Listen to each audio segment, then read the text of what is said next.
Hey guys, Sure Shot Midget here, doing a review on a friend's G&P M14.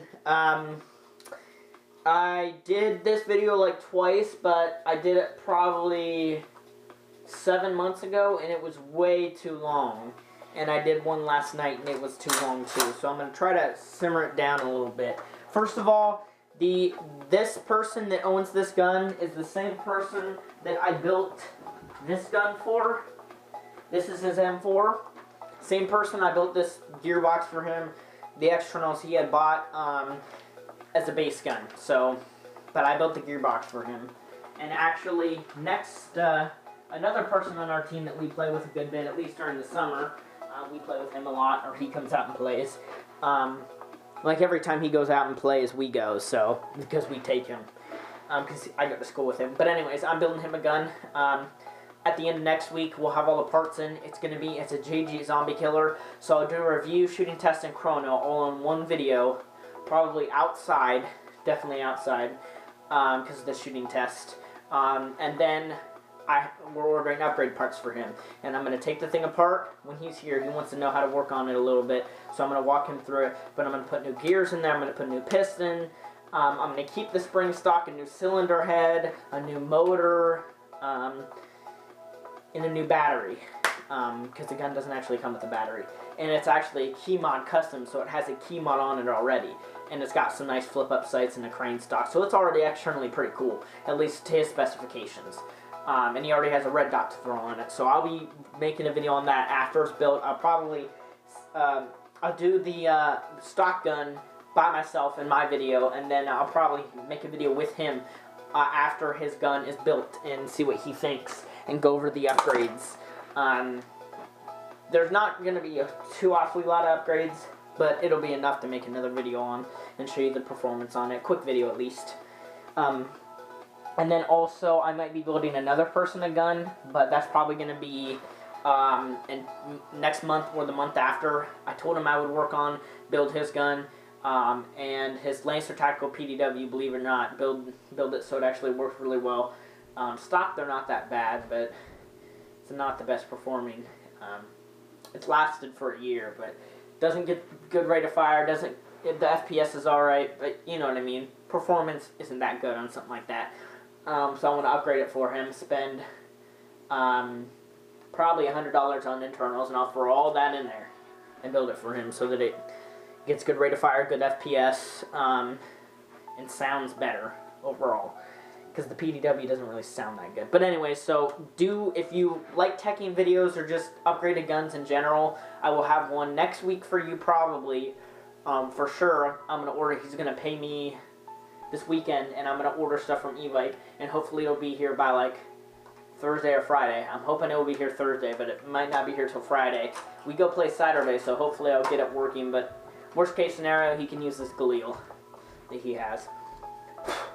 And then, like I said, 2 months from now, I might build another person a gun. And actually, there's a third person that's interested in me doing upgrades, but he's got to pay for other things right now because he lives on his own and he's only like 19, and he has like 2 jobs. So, anyways, back to the gun. So we're gonna start from the back and go to the front. First of all, my friend that owns this, he's thinking about selling it, and he has 6 mid caps, all G&P. Now he's a tall person, so he has all 4 of these back plates. So these back plates are removable, so you can adjust them. It's got a nice rubber butt pad, but there is a screw on here that you have to take out in order to get to the battery compartment, which is kind of annoying. And then you have this like stock here. This whole handguard place part is plastic, but back here you have this polymer-ish, a better plastic cheek rest, which you can actually turn these knobs on both sides and pull it up or down. Where it's all the way down, it's really good, but I mean, if you really want to adjust your sight and put your sight high, you would want that up, or you put an optic, you would want that up. The upper here is mainly metal. You have a back sight, which is adjustable for windage and elevation. You have some cool trademarks here: U.S. Rifles 7.62 millimeter M14 Springfield Armory. So, and a serial number, so that's pretty cool. You have a selector switch here, A for auto, so when A is facing you, it's auto, and on the other side, there's no letter, that's semi. The charging handle here is actually really cool. It actually has a functioning bolt lock on this side, but if you hold it in, or if you let go of it, well, that's cool. But generally, well, if you like invert it, see if you don't invert it, it won't stay. But if you invert it, maybe not. Yeah, see, most of the time it's not going to stay. Also, this charging handle is messed up because when we took it to get repaired, the tech, whoever put this back together, didn't put it back together right, and now it's this comes off the track like that. So good job, tech, whoever you are, you suck. Whatever. M14 charging handles are awesome. Hopup is actually right here, which is not bad. You can actually adjust it when your mag's in, I believe. Yeah, I think so. There's an arrow there that says hop, so you know it's just a wheel. You adjust it. Nice clicks. Yeah, nice clicks, nice positive clicks. Magazine release technically is ambi because it's in the middle. Safety right here is not really good. I don't really like it. The actual inside of it actually broke, so now it's zip tied. Otherwise, if you put it on safe, you have to reach up in there with a screwdriver to turn off a safe to switch the button because it got broken basically. So this bottom part is just kind of chilling out there. Not really good metal, to be honest. The pistol grip here is very comfortable. Reminds me of your A2 pistol grip M4 because of this jut right here. Like I said, the stock is plastic, but you have rails actually all over the place. You have two, one here, one on each side, and one on the bottom. Which, to be honest, if this is my gun specifically, I would probably have a bipod, but nothing on the sides, and I would take these off, because taking both sides off, man, that have to take off like a half pound. I might even take the bottom off if I didn't have if I didn't end up putting a bipod on there. I would take it off. The outer barrel is metal. The whole front sight, the front sight's actually built into your flash hider, so if you don't want your front sight here, you could put like a standard muzzle brake, anything you really want, flash hider on here, silencer even, to make it look cooler, or just get rid of that front sight if you put an optic on here and you want to get rid of that. But as far as the back sight, I don't think there's any way to get rid of it. Top rail is metal. All the rails are metal. Now he uses a 7.4 LiPo in the stock. It's a Turnigy 5000 milliamp 20 to 30C 7.4. We're also going to try an Echo 1 20 to 30C 11.1 and also a G&P 10.8, which I use with my gun. And the G&P 10.8 is not too shy of an 11.1 actually, believe it or not. The rate of fire seems to go up, but the trigger response, not much. I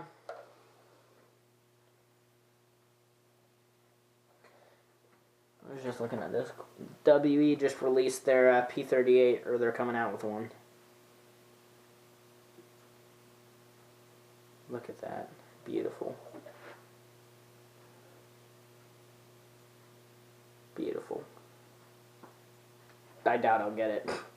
I already have 4 pistols. They've come out with like, a pistol each month. That's what it seems like.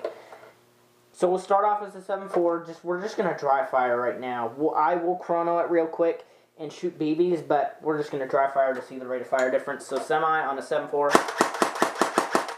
It's actually fairly responsive.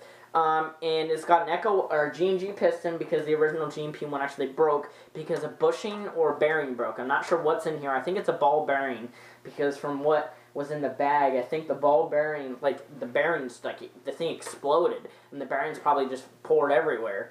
But it actually destroyed the piston because what I think is when the bearing exploded, basically the gear just kind of sagged and ended up barely chipping the teeth and just ripping it on the back tooth. So a G&G piston, everything else is stock. The motor in here is stock. It's a G&P M14. They do these in a lot of their M4s, which I like their motors, M120, their M120 motors. A lot of people don't like them. I've heard they burn out. I've had mine for 4 years and it just burned out. It was in my electric ACR, which I traded off. It was getting 35 RPS with 11-1, 13-1, short stroke by 3 teeth, with an M100 spring and ball bearing spring guide. So it was getting really good speed. 35 RPS is pretty impressive. So, oh, no, that wasn't good. Let's try that again. Full auto this time.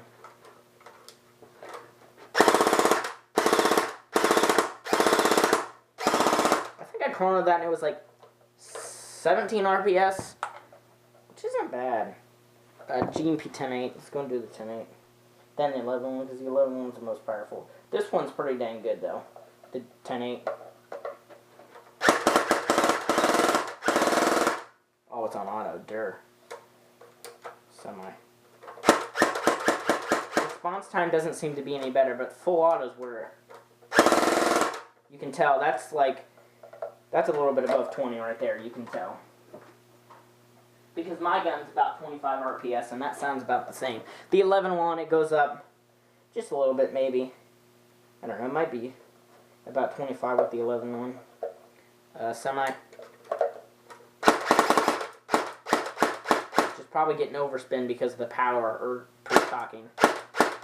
Full auto. Yeah, that's fast.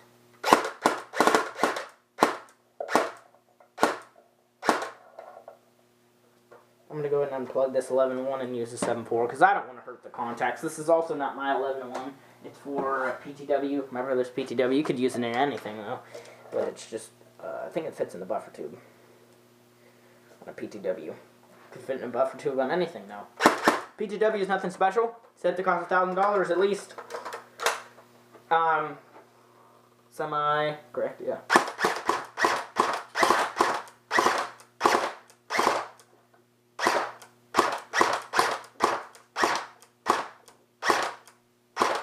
So semi-auto, there's a little bit of an issue, like sometimes there'll shoot burst, all these weird things, so you have to pull it.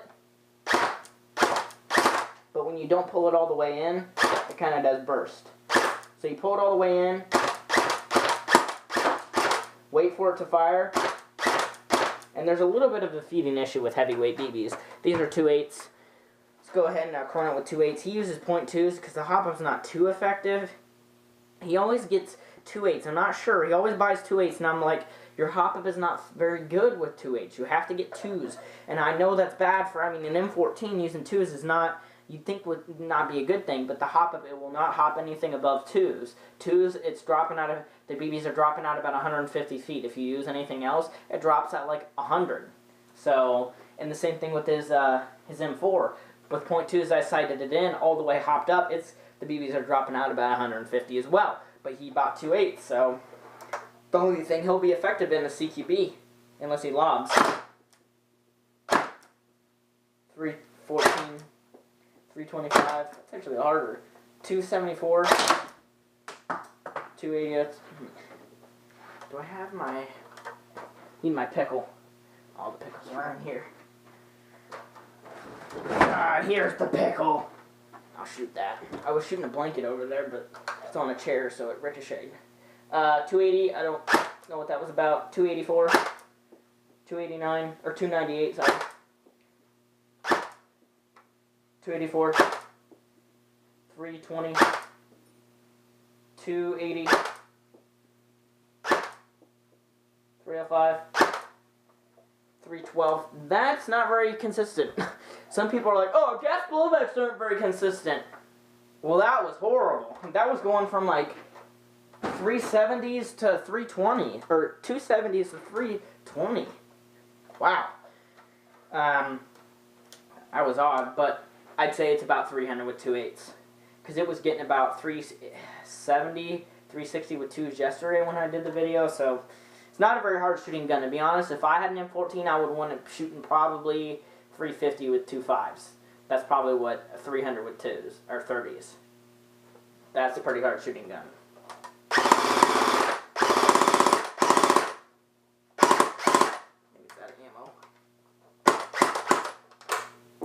Nope. Just not feeding. Standard magazines. It's not really G&P mags.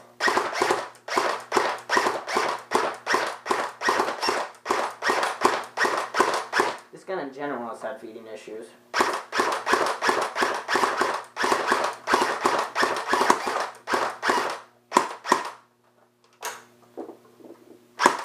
It's empty now. So there you go. If you have any questions, just ask. What I would recommend this gun for? I would recommend this gun for your hardcore M14 fan. If you're really a hardcore M14 fan, the only other M14 I've had is a Sima, and it lasted for 3 years, and it still worked. When I sold it, I traded it. I shouldn't have traded it, but after 3 years, it still worked. But this so far has not really proven reliable. It's had about 15,000 rounds through it, and that's when the thing crapped. And the piston just got tore up, and the bushing got tore up, or bearing, I'm not really sure. I think it was bearing. And the bucking is worn in, or worn out. It doesn't jam up like it used to. That's how the piston stripped. The BB got clogged in the barrel, and you kept shooting, and it, and then, yeah, tore it up. But, the BBs don't get clogged anymore, but like I said, .2s is the heaviest thing. I don't want to turn the hopup up too much, because I think then it'll start clogging BBs. So, and it might be because the FPS might be low, because the hopup is up probably a good bit. So, out of the box, it's probably getting 380 with 2s. I think that's what it was when we first got it. But then there's a break-in period. So, I don't know what the online says. It's probably like 380 to 420 or something. Not too hard of a shooting gun, but while it's not too hard of shooting, it actually cycles fast. The rate of fire, I would recommend getting a 9.6. You could get a 1600 and put it in here, or get like two 1600s and put them in here. One dies, just unplug, plug the other one in, and put your butt cap back on. Or you could get a really big 9.6, like 3000 milliamp or something. But sometimes those get really expensive, and it's just cheaper to buy two 1600 milliamps or something like that and throw those in there. Because 1600s, you can, Dean's ones are probably like 25 you can find them. Even if it's a nunchuck one, you just throw a 9.6 in here, or two, and or you can even wire two 7.4s and use a 14.8. No, that would explode. Your gearbox would explode. You could use a 7.4 like this. That's probably recommended. 7.4s are like 9.6s, so this gun, the contacts aren't going to burn out. They shouldn't. It says LiPo ready, which really isn't true, but it can handle a 7.4 and a 9.6 for at least probably 4 years without having trigger contact issues. With an 11.1, you'd get half that, which, I mean, I've tried an 11.1 in this a few times, so I'm killing it. No, just kidding. Anyways, hope you enjoyed the video. Stay tuned for more videos, like I said. Building that friend's gun. At the end of next week, I'll probably edit, or not edit it, but I'll actually film it. And then maybe even the following month, I'll do some upgrades to a different person's gun, which I'll probably make a video on that, but I won't do the teching because I don't have editing software, so, you know, it'll be like 30-40 minutes for you guys to just sit and watch me take the gearbox apart, put the new upgrades in, shim the gears, grease it, clean everything. 40-minute video, and I just don't think people want to see that unless it was like a live stream, which I think would be cool to do, but I don't have enough followers for that, so I don't know, maybe eventually. But I'll probably just make Lancer Tactical PDW upgraded, and I'll probably do like a 4-minute video just going over blah blah blah. This is what I did on the internals, and probably dumping a few mags out of it.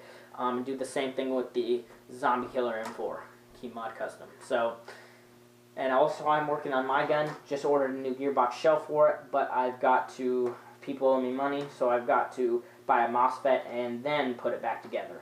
But everything else is upgraded. There's like nothing else stock. It's all VSC, G&G, SHS, ZCI. That's all it is. So it's very upgraded. So see you guys later. If you have any questions, again, just comment below. I probably missed a few things. I mean, there's a screw hole here for a sling mount, and there's a sling in the front here. They're metal, so if you really want to, you could sling it. But it's a heavy gun.